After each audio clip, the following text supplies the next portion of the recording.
Hello and welcome to the third episode of our podcast, Mind Matters. My name is Afonso from Portugal, And I'm Kati from Austria. and this podcast is brought to you by the Alman Chevos Association. And today, maybe you noticed that we are missing a person, and unfortunately, Ceci is not with us anymore. She finished her project last December, but me and Kati will continue the series otherwise. So, today we are going to talk about, or the title of the podcast is Breaking the Stigma, where we are going to talk about the stigma and regarding mental illnesses.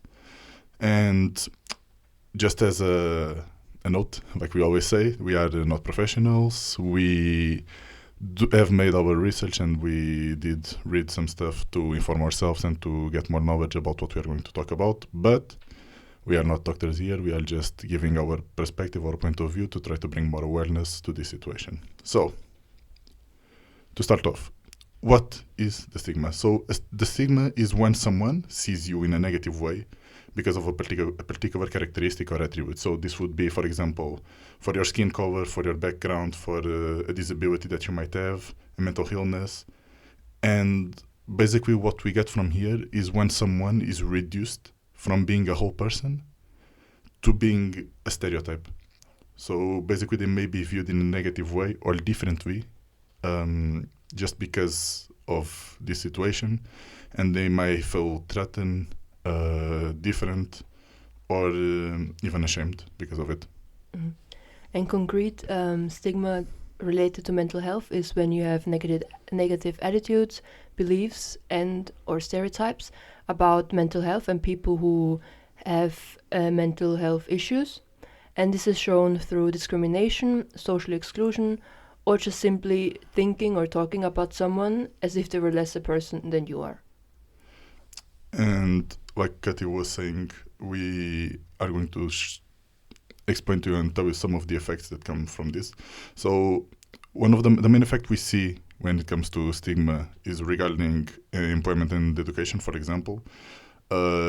People who suffer from it might get less chances just because the schools are not prepared to deal with this type of situations, or because the employees in this case are, or employers in this case, are uninformed, misinformed, and just don't really know how to deal with it.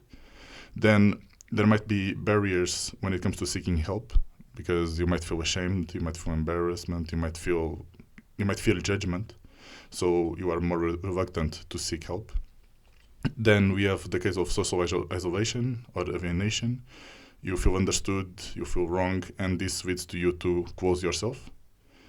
And then we have the impact on your self-esteem. So basically you start to self-blame yourself, to become more self-destructive. And this may lead to you, like I said before, to isolate from society and to start abusing drugs, alcohol, and in the worst case scenarios, to even commit suicide. Yes, and like we said, like the effects of mental health stigma are really, really bad. So why is there even a stigma? And there are various reasons for this. One might be that it's not, at least in first sight, not a visible disease like a broken bone, for example. People often don't understand what they cannot see. Sadly, it's often misguided in the media and drawn to the extreme. Often there is no access to information, or people do not really care to seek information about the mental health topic. There's a lot of misinformation and misunderstanding around this topic, and often we as a society just have a fear of the unknown and of being different. And it's not just something new, the mental health stigma. It has been here around like for ages, and some examples of these are even in ancient civilizations. Mental illness was often seen as something supernatural.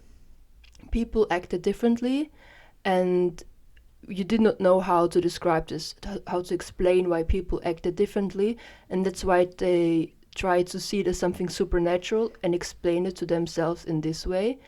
And this supernatural stuff was often seen as something bad or a punishment by the gods, like being possessed by evil spirits. And then also another example is during the late 19th century and the beginning of the 20th century, there were the eugenic movements and the social Darwinism that became really important. And these two things promoted the idea of genetic superiority, like the survival of the fittest, and this led to more discriminatory practices, which made exclusion even worse and contributed to the stigma. And not only these two examples that I just talked about, but also other examples in the history made the stigma worse. And then in modern times, the media kind of put another layer on it and showed mental illness in a really bad way as well. Yes, and regarding this vast topic, what we see most nowadays, and the stigma is created due to a lack of understanding. The mental illness comes from ignorance and from misinformation. This misinformation, like I just said, is mostly spread throughout social media and the media itself. And these sectors play a big part on reinforcing the stigma, by portraying inaccurate stereotypes about people, by sensationalizing situations through unwarranted references, or even by demeaning or using demeaning and hostile language. This last point is very interesting to me, just because it's what I've studied in university. The way we use our language, the way we choose our words, usually shape the way we see the world and we see ourselves, and the meanings we attach to them, and the influences our decisions and our well-being. So basically, we have a choice in the words we use to describe people and to describe us, and it's really important to be careful with what we choose. I took a quote from Mark Twain where he says that the difference between the right world and the almost right world is the difference between lightning and the lightning bug. Basically, what I meant with this is that we, just by using a tiny little word, we can create these misunderstandings in our society.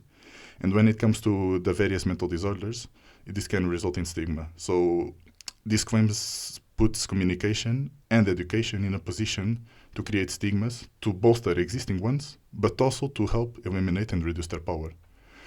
Doing our research, I also found a thing called the model of stigma communication. This was created by Rachel Smith, a professor in Pennsylvania, where she describes that there are 4 types of content in health messaging that results on framing people with conditions that are dangerous or threatening. So, for example, the stigma frames include, number 1, marks. So these are cues that identify membership to a stigmatized group. Secondly, labels. So terms that are used to refer to a stigma or to this group in general. Number 3, etiology. So explanations for why someone is part. And in 4th place, peril. So basically, how stigmatized groups threaten group functioning and our well-being in general. But there are also a lot of studies when it comes to positive communication about not stigma, or in this case, to break the stigma. And these various studies are amazing, and it's really nice to see. But just like many different controversial topics and our society in general, there is no 100% correct way to address and to communicate, share our thoughts when it comes to this. So we just need to keep in mind that effective communication starts with respect. We better promote mental health when we show respect for people from different cultures, backgrounds, life experiences, and when we practice inclusion and we improve our communication. Okay, so how to deal with the stigma? There are no perfect way to deal with it, but throughout the different papers that we looked at, these were the common topics that they mention when it comes to it. So the first one, for example, would be don't avoid getting treatment. Don't let your fear of being labeled or discriminated stop you from seeking help. Then don't believe that you are the illness. Like Kati said before, if you have a broken bone, you are not that broken bone. And in this case, if you have bipolar disorder, for example, you should say, I have bipolar disorder, rather than saying, I am bipolar. So, like I said before, the way you put and use your words, also, and the way you present yourself to the world, will help people understand how they should address this topic. Also, connect with others, join mental health support groups, either online or in person, just to avoid isolation. Don't take it personally. Most of the things that come out of the stigma and that come from people's mouth come from misinformation. So don't take it too personally. And finally, use facts to avoid, basically to defend against negative stereotypes and against misinformation, because the more you are informed, the more you can share with the people and the more you can help break the stigma. Yes. And another part of dealing with mental health stigma is to normalize it, to normalize this topic. And that's, I think, the biggest reason why we created this podcast, to start a conversation and to make mental health seem like any other topic, because let's be honest, it is. Something you can do also to normalize it is to talk with friends and family open about it. I know maybe it can be really hard at the beginning if some of your friends or family members are also part of spreading this stigma, but simply just starting a simple conversation can change a lot. And even if you say something wrong or you don't know something, you can just inform yourself, ask someone, and the next time you know better. I think it should be kind of mandatory to teach like workshops or courses in schools or at the workplace about mental health, about how just yet not to deal with it, but how to accept everyone and how to be open about this topic.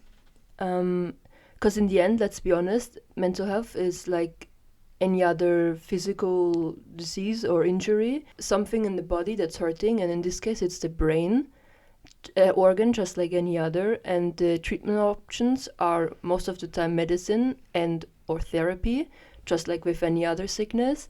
And it can also be caused through the genes or like by an event, just like any other physical sickness or accident. So it is the same, we just know less about it, it's less talked about.